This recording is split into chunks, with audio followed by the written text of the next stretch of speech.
સાચું કહું છું દોસ્તો, હવે હું ગળે આવી ગયો છું. મારા બાપાની સાઠે બુદ્ધિ નાઠી છે.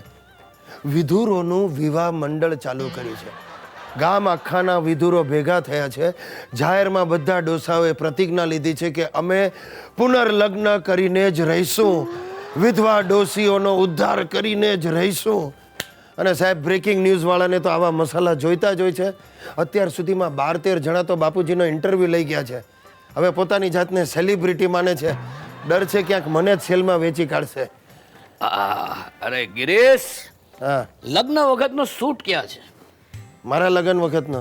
અરે ડોબા, તારા લગ્ન વખતનો નહીં, મારા લગ્ન વખતનો પહેરીને મારે મીટિંગમાં જવાનું છે. બાપુજી, એ તમારા લગ્નનો સૂટ પહેરશો ને તો ચાડિયા જેવા લાગશો. કોટમાંથી આમ ફેંદ બહાર આવી જશે અને આ પાટલું બરમુડા જેવું લાગશે. તો એક કામ કર, મારે માટે નવો સૂટ મંગાવી લે.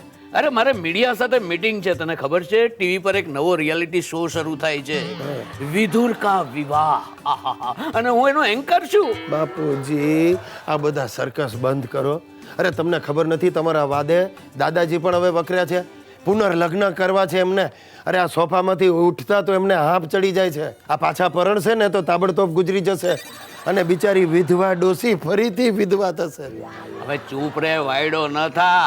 અરે અમે લોકો ક્રાંતિકારી છીએ, ડોશીઓના ઉદ્ધારક છીએ. અરે વિધુર સેનાના સિપાહીઓ છીએ. વિધુર સેના નહીં, વાનર સેના કહો. આ બધા 60-70 વર્ષના ડોસલાઓ વાંદરા જેવા જ છે. બધાને ફરીથી ગુલાટો મારવી છે. અરે ગમે ઈ કે, અમે બધાએ નક્કી કર્યું છે કે 62 વિધુરો 62 ડોસીઓ સાથે પુનર્લગ્ન કરી એ લોકોને ઠેકાણે પાડશું. અરે હું ઠેકાણે પાડશો એ પહેલા તમારામાંથી અડધા ખડી પડશે. બાપુજી બસ કરો, તમારી ગાય છું, આ ફજેતા બંધ કરો. અરે તો પછી અમારી ગાયોનું શું? અમારા ગરીબ બળદોનું શું? अब तो ये आंदोलन छिड़के ही रहेगा. अरे विदुर सेना जिंदाबाद, विदुर सेना जिंदाबाद, विदुर सेना. જો વિધુર સેનાનો સેનાપતિ જ ખડી પડ્યો. બાપુજી, બાપુજી, મારા દાદા હરીશચંદ્ર એટલે એક નંબરના ફટ્ટુસ. આમ મોટી મોટી વાતો કરે, પણ વખત આવે ને એટલે મિયા ફૂસકી. રોજ ભગવાનને પ્રાર્થના કરે, ભગવાન હવે મને ઉપાડી લે. અને સહેજ ઝાડા છૂટી જાય ને એટલે તરત મંડે કરે, ભગવાન મને બચાવી લે. અરે વખત આવે એટલે આખલામાંથી સીધા ગરીબ ગાય બની જાય.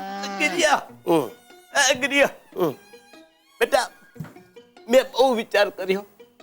તમે લોકોએ મારી બહુ સેવા કરી બેટા, પણ હવે મારે તમારી પાસે મારી સેવા નથી કરાવડાવી. એટલે ઉકલી જવાના? નાલાયક, તને મને ઉકેલવાની બહુ ઉતાવળ છે.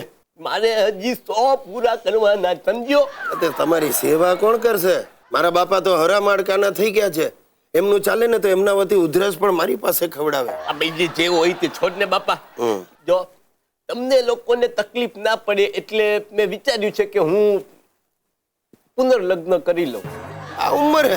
અરે 85 ની ઉપર થવા આવ્યા. આ તે પણ હજી મારે 15-16 વર્ષ તમારા ભરોસે નથી કાઢવા, સમજ્યો? જો કોઈ જરૂરિયાત વાળી 50-60 વર્ષની કન્યા જોડે લગ્ન કરી લઉં. 50-60 વર્ષની કન્યા ન કહેવાય ને ડોસી કહેવાય. જે હોય તે. જો ભાઈ, પતરાડા ઉઘરાવનાર ને મીઠાઈ તો ના જ મળે ને. હવે તું મને ગિરિયા મને એમ કે ચકતા જોડે લગ્ન કરું કે વિધવા જોડે? ગમે તેની સાથે લગ્ન કરો, છેવટે વિધવા થવાની છે. તને મારી પાછી બહુ ચિંતા. બોલ હવે શું કરવું? કાંઈ કરવું નથી. આ બધા ફજેતા બંધ કરીને ભક્તિ કરો. ભક્તિની મેં ક્યાં ના પાડી? લગ્ન કર્યા પછી હું ને મારી મિસિસ બંને મળીને સામૂહિક ભક્તિ કરીશું. અરે દાદાજી, આજે વિચાર્યું છે ને મનમાં જ રાખજો, બહાર કોઈને કહેતા નહીં. તમારા વાદે મારા બાપા પણ લટિયા પટિયા પાડીને ઘોડે ચડવા તૈયાર થઈ જશે. વાંધો શું તને? પણ ભલે તારો બાપુ એ ઘોડે ચડતો, એક જોડે 2 વાર ઘોડા નીકળશે. કિરિયા, હું મારું ફુલેકું કાઢીને જ રહેવાનો. એ પહેલું મંગલયું.